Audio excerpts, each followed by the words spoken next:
Hello, Sunshine. I'm Alexi Lalas, and welcome to a special mini State of the Union here as we react to the debacle that was US-Canada and look forward to the US-New Zealand game. My good friend Stu Holden is joining me for this little quick mini State of the Union, and keep in mind that he will also join us on the full State of the Union, which you will find in your feed. All right, Stu. Oh, my head's exploding here. U.S. versus Canada, obviously a failure on multiple fronts, not the least of which is losing to our friends Canada, and losing in a way that I just thought was, there was a lack of urgency. I thought there was a rudderless type of performance from this 11. I thought very few players stood out. And at a time when we should be excited with the imminent announcement of Mauricio Pochettino becoming the new coach of the U.S. men's national team, this was a dud from start to finish. A couple, and only a couple, shining lights when it comes to the performances out there. But all in all, like I said, a complete and utter failure. Quick thoughts on the U.S.-Canada game. Yeah, well, it feels in the aftermath like this was a waste of time with the imminent and hopeful signing of Mauricio Pochettino as the coach, to have an interim head coach and for the team and this group of players to have their first opportunity off the back of having such an embarrassing performance at the Copa America this past summer, that is what we saw against a Canadian team that is on the rise with Jesse Marsch, one of our bigger rivals now in CONCACAF between them and Mexico. I was disappointed that we didn't see an intensity and a fight and from a group of players to have a response, to make us once again believe that they can get this back on track. Coach or no coach, you have to have inner motivation at this point, especially if you're representing the U.S. men's national team. So that's why I came away from this. And my feeling at the end of that, Lex, was why did I watch that? Why did I watch that? But in saying that, there were some mixed performances, but some guys that even amongst that did stand out and maybe left an impression on the new coach. All right, let's take a look at the 11 that we saw come out. And again, very, very few bright spots.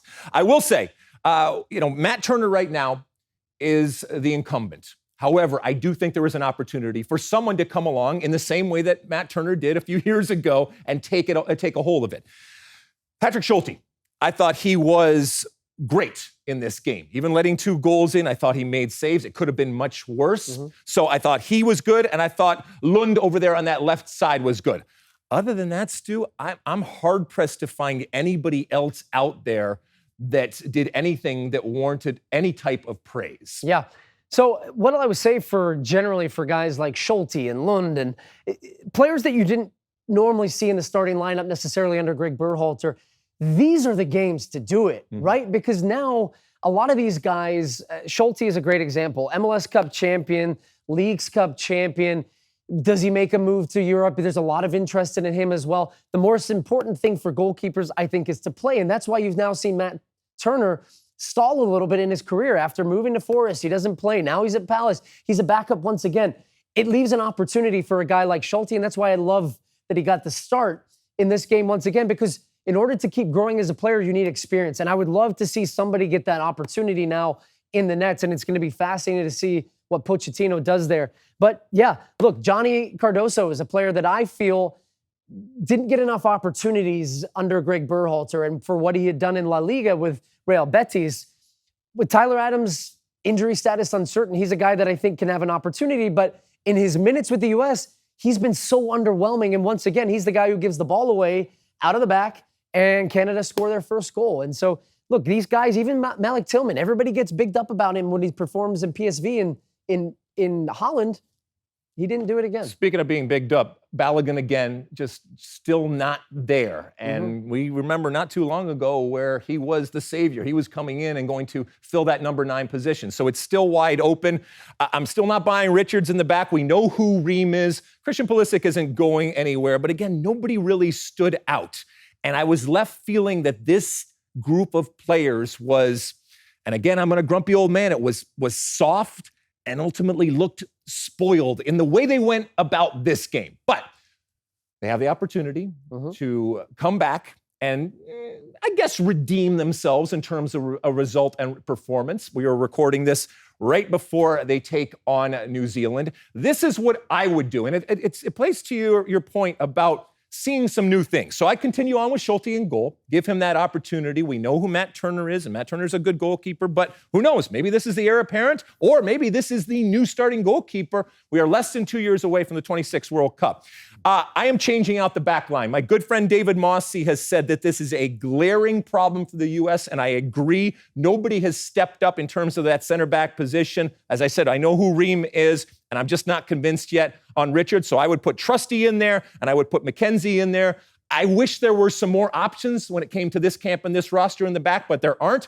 Aiden Morris, give him a chance in the midfield. Again, to your point about Johnny, he just might be one of those players that, as great as he is in a club situation, it just doesn't translate to the national team. So I'm putting De La Toya in there in a starting position, keeping Musa in there, Pulisic on the left, Cowell out there on the right again. And we know we have Weah coming back at some point too there. But I like to see Cowell. He's still young, he's still raw, but I like the energy that he brings. And then up top, give the mutant gene some love. Finally, he's healthy. I can't believe he didn't get in against Canada. Up top, Josh Sargent starting in that number 9 position as this continual rotating cast and tryout happens for the number 9 position. I'm going to go through your lineup here and what I like and don't like. And I think Chris Richards is a guy that he's having a good season again at Crystal Palace. He worked his way into the team last year. I think his talent alone, his physical ability, he needs more games to become a leader and mature. And I think you got to, he's going to be in the center back. So to me, it's about finding the partner with Richards. And Tim Ream, I love him, man. He's been one of the best center backs. He's a former teammate of mine. But it's time to move past Ream when we're thinking about 2026, which is ultimately where we're heading. And in order for players to get opportunities, you've got to shift somebody to the side. He should maybe still be in the squad, but you've got to give guys games. McKenzie's made a move to Ligue 1. Trusty's made the move to Scotland. These guys are guys that should be battling it out for that other center back. And I do agree with David Mosse. That's a big glaring hole right now in our team. So let's find out who can play. Yunus Musa, man.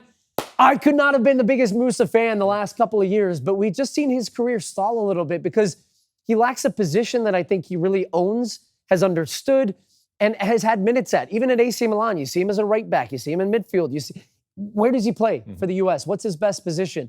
I think it's an 8. I don't think he's a 6. So he needs more games in that position. Luca De La Torre is not playing for his club. He's on the outs at Celta Vigo. I'm not big on him for the next 2 years. Aiden Morris, I'm really interested in. What a great start to his career in Middlesbrough right now, and a player with a big ceiling. And then go up front. I absolutely love your front line here, Lex. Cade Cowell is having a great second season right now with Chivas.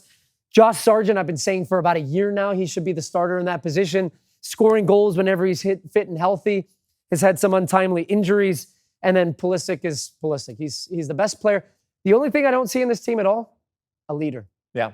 A leader. I mean, Christian's the closest you've got to that. And even he at times is a reluctant leader. Well, hopefully we see some more energy, and that results in a better performance and ultimately a better result for this U.S. team.